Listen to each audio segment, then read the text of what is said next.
Sex power ಜಾಸ್ತಿ ಮಾಡಬೇಕು. ಚಳಿಗಾಲ ಇದೆ. ಚಳಿಗಾಲದಲ್ಲಿ ಈ ಥರ ಒಂದು ಔಷಧಿ ಹೇಳ್ತೀನಿ, ಈ ಎಲ್ಲರ ಮನೆಯಲ್ಲಿ ಆರಾಮಾಗಿ ಮಾಡ್ಬೋದು. ಇದ್ರದ್ದು ಬೆನಿಫಿಟು ಸೆಕ್ಸ್ ತುಂಬ ಚೆನ್ನಾಗಾಗುತ್ತೆ, ಮಸಲ್ ಸ್ಟ್ರೆಂತ್ ತುಂಬ ಚೆನ್ನಾಗಿ ಬರುತ್ತೆ, ಬಾಡಿನಲ್ಲಿ ಸ್ಟ್ಯಾಮಿನಾ ತುಂಬ ಚೆನ್ನಾಗಿ ಬರುತ್ತೆ. ಯಾರು ರೆಗ್ಯುಲರ್ ವರ್ಕೌಟ್ ಮಾಡ್ತೀರಾ, ಜಿಮ್ ಹೋಗ್ತೀರಾ, ಯಾರು ರೆಗ್ಯುಲರ್ ರನ್ ಮಾಡ್ತೀರಾ, ಅಥ್ಲೀಟ್ಸ್ ಇದ್ದೀರಾ, ಸ್ಪೋರ್ಟ್ಸ್ ಮ್ಯಾನ್ ಇದ್ದೀರಾ, ನಿಮ್ಮ ಲಿಗಮೆಂಟ್ಸು, ನಿಮ್ಮ ಬೋನ್ಸು ಚೆನ್ನಾಗಿರಬೇಕು, ಸ್ಟ್ರಾಂಗ್ ಇರಬೇಕು, ಮತ್ತು ನಿಮ್ಮ ಮೈಂಡ್ ಚೆನ್ನಾಗಿರ್ಬೇಕು. ಯಾಕಂದರೆ ಡೇಟ್ಸ್ ಏನಿದೆ ನೋಡಿ, rich in iron, rich in magnesium. So iron brain ಡೆವಲಪ್ಮೆಂಟ್ಗೆ ಅಥವಾ ಮ್ಯಾಗ್ನೀಸ್ ಬ್ರೈನ್ ಫಂಕ್ಷನ್ಗೆ ತುಂಬ ಇಂಪಾರ್ಟೆಂಟು. ಈ ಮನೆ ಮದ್ದು ಎಲ್ಲರೂ ಆರಾಮಾಗಿ ಮಾಡ್ಬೋದು. ಓನ್ಲಿ ಇದು ಜೆಂಟ್ಸ್ ತಗೋಬೇಕಂತ ಏನಿಲ್ಲ, ಲೇಡೀಸ್ ಕೂಡ ತಗೋಬೋದು. ಯಾರಿಗೆ ಪೀರಿಯಡ್ಸ್ ರೆಗ್ಯುಲರ್ ಬರ್ತಾ ಇಲ್ಲ, PCOD ಪ್ರಾಬ್ಲಮ್ ಇದೆ, ಥೈರಾಯ್ಡ್ ಪ್ರಾಬ್ಲಮ್ ಇದೆ, ವೇಟ್ ಗೇನ್ ಆಗ್ತಾ ಇದೆ, ಇದು ಮನೆ ಮದ್ದು ಸೇವಿಸಿ. ನಮಸ್ಕಾರ ವೀಕ್ಷಕರೇ, ನಾನು doctor Narayan Bagale, Ayurvedic consultant, sexologist. ಇವತ್ತು ಸೆಕ್ಸ್ ಪವರ್ ಜಾಸ್ತಿ ಮಾಡಬೇಕು. ಚಳಿಗಾಲ ಇದೆ. ಚಳಿಗಾಲದಲ್ಲಿ ಈ ಥರ ಒಂದು ಔಷಧಿ ಹೇಳ್ತೀನಿ, ಈ ಎಲ್ಲರ ಮನೆಯಲ್ಲಿ ಆರಾಮಾಗಿ ಮಾಡ್ಬೋದು.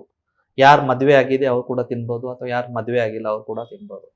ಇದು ಬರೀ ಸೆಕ್ಸ್ ಇಲ್ಲ, ನಿಮ್ಮ ಓವರ್ ಆಲ್ ಬಾಡಿ ಸ್ಟ್ರೆಂತ್ ಇರುತ್ತೆ, ನಿಮ್ಮ ಸ್ಟ್ಯಾಮಿನಾ ಏನಿರುತ್ತೆ, ನಿಮ್ಮ ವೈಟಾಲಿಟಿ. ಅದನ್ನ ಯಾರೋ ನೋಡಿದ್ರೆ ಇವ್ನು ಸವಾಸನೆ ಬೇಡಪ್ಪ, ಯಾಕೋ ಇವ್ನು ಬೇಟೆನೆ ಕಾಣಿಸ್ತಾ ಇದೀನಿ ಅಂತ ಈ ಥರ ಹೇಳಬೇಕು.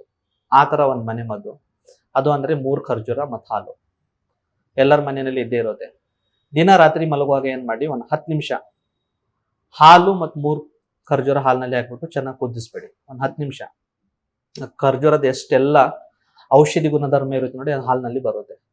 ಆಮೇಲೆ ಸ್ವಲ್ಪ ಹಾಲು ತಣ್ಣಗಾದ್ಮೇಲೆ ಸ್ಲೋಲಿ ಸಿಪ್ ಬೈ ಸಿಪ್ ಕುಡಿತಾ ಇರಿ ಹಾಲೆಲ್ಲ ಕುಡ್ದಾದ್ಮೇಲೆ ಆ ಖರ್ಜೂರ ಏನು ಉಳಿಯುತ್ತೆ ನೋಡಿ, ಸ್ಲೋಲಿ ತಿನ್ನಿ. ಒಂದು 3 ತಿಂಗಳು ಮಾಡಿ. ಇದರದ್ದು ಬೆನಿಫಿಟು ಸೆಕ್ಸ್ ತುಂಬ ಚೆನ್ನಾಗಾಗುತ್ತೆ, ಮಸಲ್ ಸ್ಟ್ರೆಂತ್ ತುಂಬ ಚೆನ್ನಾಗಿ ಬರುತ್ತೆ, ಬಾಡಿನಲ್ಲಿ ಸ್ಟ್ಯಾಮಿನಾ ತುಂಬ ಚೆನ್ನಾಗಿ ಬರುತ್ತೆ. ಯಾರು ರೆಗ್ಯುಲರ್ ವರ್ಕೌಟ್ ಮಾಡ್ತೀರಾ, ಜಿಮ್ ಹೋಗ್ತೀರಾ, ಯಾರು ರೆಗ್ಯುಲರ್ ರನ್ ಮಾಡ್ತೀರಾ, ಅಥ್ಲೀಟ್ಸ್ ಇದ್ದೀರಾ, ಸ್ಪೋರ್ಟ್ಸ್ ಮ್ಯಾನ್ ಇದ್ದೀರಾ, ನಿಮ್ಮ ಲಿಗಮೆಂಟ್ಸು, ನಿಮ್ಮ ಬೋನ್ಸು ಚೆನ್ನಾಗಿರಬೇಕು, ಸ್ಟ್ರಾಂಗ್ ಇರಬೇಕು, ಮತ್ತು ನಿಮ್ಮ ಮೈಂಡ್ ಚೆನ್ನಾಗಿರ್ಬೇಕು. ಯಾಕಂದರೆ ಡೇಟ್ಸ್ ಏನಿದೆ ನೋಡಿ, rich in iron, rich in magnesium. So iron brain ಡೆವಲಪ್ಮೆಂಟ್ಗೆ ಅಥವಾ ಮ್ಯಾಗ್ನೀಸ್ ಬ್ರೈನ್ ಫಂಕ್ಷನ್ಗೆ ತುಂಬ ಇಂಪಾರ್ಟೆಂಟು. ಈ ಮನೆ ಮದ್ದು ಎಲ್ಲರೂ ಆರಾಮಾಗಿ ಮಾಡ್ಬೋದು. ಓನ್ಲಿ ಇದು ಜೆಂಟ್ಸ್ ತಗೋಬೇಕಂತ ಏನಿಲ್ಲ, ಲೇಡೀಸ್ ಕೂಡ ತಗೋಬೋದು. ಯಾರಿಗೆ ಪೀರಿಯಡ್ಸ್ ರೆಗ್ಯುಲರ್ ಬರ್ತಾ ಇಲ್ಲ, PCOD ಪ್ರಾಬ್ಲಮ್ ಇದೆ, ಥೈರಾಯ್ಡ್ ಪ್ರಾಬ್ಲಮ್ ಇದೆ, ವೇಟ್ ಗೇನ್ ಆಗ್ತಾ ಇದೆ, ಇದು ಮನೆ ಮದ್ದು ಸೇವಿಸಿ. ಹಾಲು 3 ಖರ್ಜೂರ ದಿನ ನಿಮಿತ್ತ ರಾತ್ರಿ ಮಲಗುವಾಗ ಕುಡಿಬೇಕು. ಆಮೇಲೆ ಅದು ಖರ್ಜೂರ ಏನಿದೆಲ್ಲ ತಿನ್ನಬೇಕು. ಒಂದು 15 ಅಥವಾ 20 ದಿವಸದಲ್ಲಿ ನೋಡಿ, ನಿಮ್ಮ ಬಾಡಿನೇ ಟ್ರಾನ್ಸ್ಫಾರ್ಮ್ ಮಾಡುತ್ತೆ. ಒಂದೊಂದು ಮನೆ ಮದ್ದು ಇಷ್ಟು ಪವರ್ಫುಲ್ ಇರುತ್ತೆ. ನೀವು 10 ತಿಂಗಳು ಒಂದು ಮಲ್ಟಿವಿಟಮಿನ್ ಟ್ಯಾಬ್ಲೆಟ್ ತೊಗೊಳ್ತಾ ಇದ್ದೀರಾ, ಅದರಲ್ಲಿ ನಿಮಗೆ ಎಷ್ಟು ಎನರ್ಜಿ ಬರುತ್ತೆ ನೋಡಿ. ಆ ಎನರ್ಜಿ ನೀವು ಬರೀ 1 ವಾರ ಇದು ಪ್ರಯೋಗ ಮಾಡಿ, ಆ ಎನರ್ಜಿ ನಿಮಗೆ ಸಿಗ್ಬಿಡುತ್ತೆ.